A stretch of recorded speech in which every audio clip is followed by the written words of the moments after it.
অনেক স্টুডেন্ট আছে যারা বারবার এক্সাম দিয়ে তারপর পাস করে এবং আলটিমেটলি ভালো চাকরি পায়, সরকারি চাকরির ক্ষেত্রে বলছি। কিন্তু মেজরিটি অফ স্টুডেন্ট কিন্তু পায় না।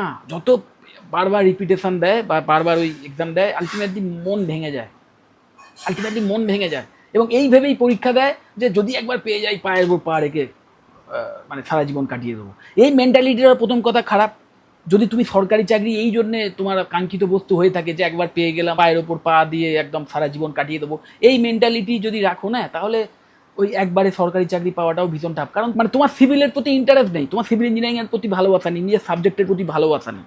যার সিভিল ইঞ্জিনিয়ারিং, এটা সিভিল কেন, যে কোনো সাবজেক্টের প্রতি যদি তার কোনো সাবজেক্টের প্রতি ভালোবাসা থাকে, তার বিষয়ের ওপর ভালোবাসা থাকে, তাহলে সেটাকে সে ভালোবেসেই পড়বে, আরও বেশি নলেজ নেবে এবং চাইবে প্রফেশনাল কেরিয়ারে গিয়েও সে যাতে তার নলেজ বা স্কিলগুলো ইউজ করে সমাজের উপকার করতে পারে, তার জন্যে যেন সমাজ উপকৃত হতে পারে, অন্য মানুষ উপকৃত হতে পারে, তার বিনিময়ে সে অবশ্যই রেমুনারেশন পাবে। সেটাই তো একটা সঠিক রোজগারের মেন কারণ হওয়া উচিত।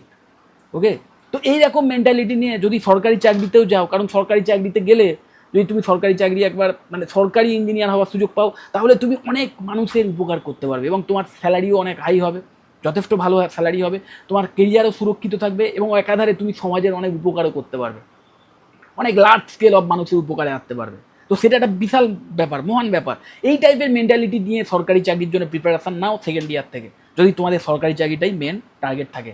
ওকে, এবং ওই মানে কোথাও পেলাম না এবং তারপরে আলটিমেটলি সরকারি চাকরির জন্য বছরের পর বছর প্র্যাকটিস করে যাচ্ছ এবং এইভাবে প্র্যাকটিস করছো যে একবার লাগিয়ে দিতে পারলে পায়ের উপর পা দিয়ে কাজ করে যাব, এই মেন্টালিটি নিয়ে সরকারি চাকরিতে এসো না। এটা শুধু এই সিভিলের ক্ষেত্রে নয়, যে কোনো ক্ষেত্রেই। এবং এগুলোই কিন্তু করাপশানের জন্ম দেয়, মাথায় রাখবে। ওকে।